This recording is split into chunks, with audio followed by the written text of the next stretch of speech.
प्यारे दर्शकों, आप सभी का हमारे चैनल में स्वागत है। धर्म से जुड़ी वीडियो देखने के लिए हमारे चैनल को सब्सक्राइब और लाइक करें। धन्यवाद। प्यारे दर्शकों, अगर आपने वीडियो का इससे पहला भाग नहीं देखा तो इस चैनल पर जाकर देखें। धन्यवाद। पिछली वीडियो में हमने देखा कि गुरु जी के ससुर मूले की साखी, और अब आगे साखी और चली। जब संवत 1556 विक्रमी हुआ, श्री गुरु नानक जी परम वैराज को प्राप्त होकर पर से जाने को तैयार हो गए। चंदो और मूला अब यहाँ रहना नहीं चाहते थे, क्योंकि नानकी और जय राम अधिक चंदों को रखना नहीं चाहते थे। अंततः यह निश्चित हुआ कि श्री चंद्र जी सुल्तानपुर में रहे और चंदी तथा लक्ष्मी दास मूले के साथ चले जाएं। जाते समय चंदों ने जब श्री नानक जी की ओर देखा तो बहुत क्रोध में आग बाबूला होकर बोली, मैं पूछती हूँ, हे नानक, क्या इसी बलबूते पर विवाह किया था? क्या अपनी स्त्री और बच्चों को छोड़ जाना इसी का नाम पुरुषत्व है? यह सुनकर श्री नानक देव ने शब्द कहा। कुछ काल के पश्चात कालू ने भाई मर्दाने को सुल्तानपुर खबर लेने को भेजा और कहा कि तुम जाकर नानक देव की खबर ले आओ, मैंने कुछ अशुभ समाचार सुना है। मर्दाना सुल्तानपुर में आया। मर्दाने ने नानक जी को तपस्वी वेश में देखा। नानकी जी से पूछने लगा कि यह घटना क्या देख रहा हूँ। नानकी ने कहा, हे मर्दाना, जो कुछ देख रहे हो वही घटना प्रत्यक्ष है। यदि कुछ पूछना चाहते हो तो स्वयं नानक से पूछ देखो, जो कुछ कहे वही खबर पिताजी को दे देनी। साखी और चली। मर्दाना श्री गुरु नानक जी से सम्मान पूर्वक मिला तथा कहने लगा कि नानक देव, यह क्या स्वरूप धारण कर लिया है? गुरु जी ने कहा, हमने तुमको तार गुण दिया था, मैं तो तुम्हारी प्रतीक्षा में था। मैं चाहता हूँ कि तुम हमारे साथ चलो। मर्दाने ने कहा कि आप किधर को जाने का विचार रखते हैं? गुरु जी ने हंस कर फुरमाया, भाई, जिधर उस परमात्मा की आज्ञा होगी उधर चले जाएंगे। मर्दाने ने कहा, मैं तो आपकी खबर लेने आया हूँ। कालू जी और माता जी मेरी प्रतीक्षा में होंगे तथा आप अपने साथ ले जाना चाहते हैं। तब गुरु जी ने कहा, हमारे साथ रहने से भूखा प्यासा रहने का सौभाग्य प्राप्त होगा। यदि सुख खान पान चाहते हो तो तलवंडी चले जाओ। मर्दाने ने कहा, है गुरुदेव, अब मैं आपको छोड़कर कहीं भी जाने का नहीं हूँ। गुरु जी ने कहा कि तार बजाओ। तब मर्दाने ने कहा, मैं तार नहीं जानता। गुरु जी ने कहा, हमने तुमको तार का घर दे रखा है, वह कहाँ रखा है? मर्दाने ने कहा, जहाँ आपने रखा होगा वहीं पड़ा होगा।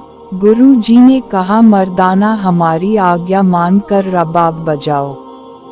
तब मर्दाना रबाब लाने के लिए नगर में गया। उसने एक मिरासी साज बजाता एक पठान के सामने देखा। तब मर्दाने ने उस मिरासी को कहा, हे मित्र, तुझे एक परमात्मा का अन्य भक्त बुला रहा है, इसलिए मेरे साथ चलो। दोनों चल पड़े। रास्ते में उसी मिरासी ने मर्दाने से पूछा, क्या आप भी मिरासी ही हो? मगने ने कहा, जी हाँ। उसने पता पूछा तो मर्दाने ने कहा, मेरा नाम मर्दाना है और राय की तलवंडी का रहने वाला हूँ। इतने में वे दोनों सतगुरु जी के निकट आ गए। उस समय गुरु जी समाधि में थे। मर्दाने के अनुरोध से उसने रबाब को बजाना प्रारंभ किया। गुरु जी उस्तान अवस्था से आए तथा कहने लगे, हे मर्दाना, अब तुम रबाब बजाओ। मर्दाना बजाने लगा तो उससे बजे नहीं, क्योंकि मर्दाना बजाना नहीं जानता था। गुरु जी के वर के प्रभाव से मर्दाने ने ऐसी बजाई जिसमें जंगली पशु भी मस्ती में विभार हो गए। गुरु जी को प्रसन्न देखकर मर्दाना अत्यंत सुख सागर में निमग्न हो गया। मर्दाना सोचता था कि यह सब गुरु जी की कृपा का फल है, क्योंकि मैं तो बजाना नहीं जानता था, परंतु अब तो इसके बजाने में पूरा उस्ताद हो गया हूँ। यह सब गुरु नानक की कृपा का फल है। गुरु जी ने कहा, हे मर्दाना, इस रबाब साज को हम सदा अपनाएंगे तथा और साज विषयों की ओर ले जाने वाले हैं, अतः तुमको अपने साथ एक रबाब जरूर रखना चाहिए। मर्दाने कहा, महाराज मैं कहाँ से लाऊं? तब गुरु जी ने कहा, आप नगर में जाकर नानकी जी से आग्रह करें। मर्दाना नानकी जी के निकट जाकर कहने लगा, हे नानकी जी, मैं गुरु जी को प्रसन्न करना चाहता हूँ। उसके लिए आप मुझे एक रबाब ले दो। यदि वह माने तो ले आना, यदि न माने तो वैसे ही चले आना।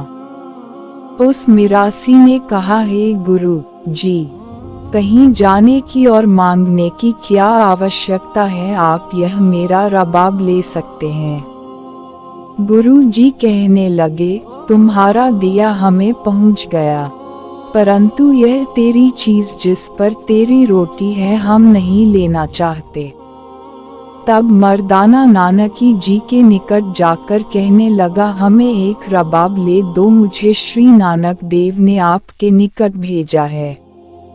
नानकी ने कहा कि मेरा भाई जो कुछ मांगे देने को तैयार हूँ, परंतु वह मुझे अपना सुंदर मुख स्वयं दिखाए तो मैं सब कुछ करूँगी।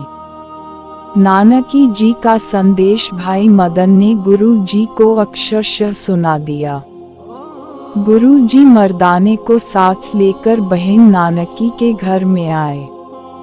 नानकी जी ने आदर सत्कार के साथ अपने प्राणों से अधिक प्यारे भाई को सुंदर आसन पर बैठाया। तब गुरु जी ने कहा कि बहन जी, हमारा एक कथन मानो। नानकी एक जी ने कहा कि जो कुछ आज्ञा करो उसे मैं सहर्ष स्वीकार करूंगी, परंतु आप मेरे पास ही निवास करो। गुरु जी ने कहा, आपको विश्वास एक दिलाता हूँ कि आप जिस समय याद करोगी मैं उस समय उपस्थित हो जाऊंगा, इसलिए मुझे अपने पास ही समझो। फिर रबाब की मांग की गई। नानकी जी ने कहा, हे मर्दाना, आप बाजार जाकर जितनी कीमत का रबाब चाहिए ले आओ, उसकी कीमत में दे दूंगी। फिर गुरु जी ने बाले को बुलाया। जब बाला आया तब गुरु जी ने कहा, हे बाला, तुम हमें प्रिय हो, ऐसा मालूम होता है कि तुम इस पर कुछ कुपित हो।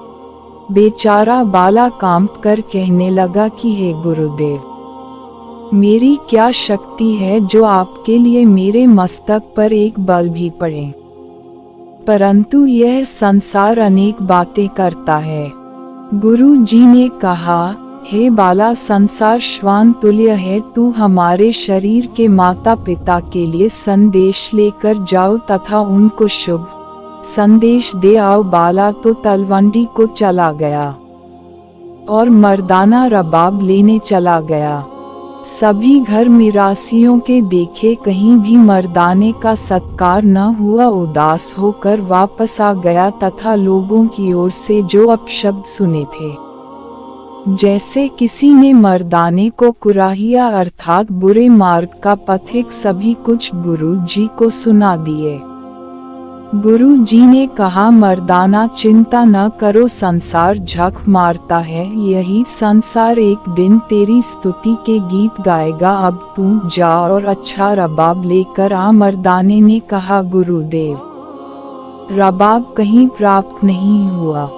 गुरु जी ने कहा, हे मर्दाना, इसी वन में एक गांव जाटों का है, उसका नाम अकबरपुर है और 2 नदियों के मध्य में है। वहाँ एक मिरासी का घर है, उसका नाम फिरंदा है और उसे फेरू भी कहते हैं। उससे रबाब मांगो, यदि न देवे तो हमारा नाम लेना। मर्दाने ने कहा, गुरुजी, कीमत के रुपये भी तो चाहिए। गुरुजी ने कहा, रुपये नानकी जी से ले लो। मर्दाने ने नानकी जी से 7 रुपये लेकर गुरुजी के दर्शन किए। गुरुजी की आज्ञा पाकर मर्दाना रबाब लाने के लिए चला। 3 दिन में मर्दाना उस गांव में पहुंचा। फेरू फिरदे का पता पूछता फिरता था। 2 दिन तक उसका कोई पता नहीं चला। मर्दाना निराश होकर वापस लौटने की सोचने लगा। अगला भाग देखने के लिए चैनल को सब्सक्राइब और लाइक करें। धन्यवाद।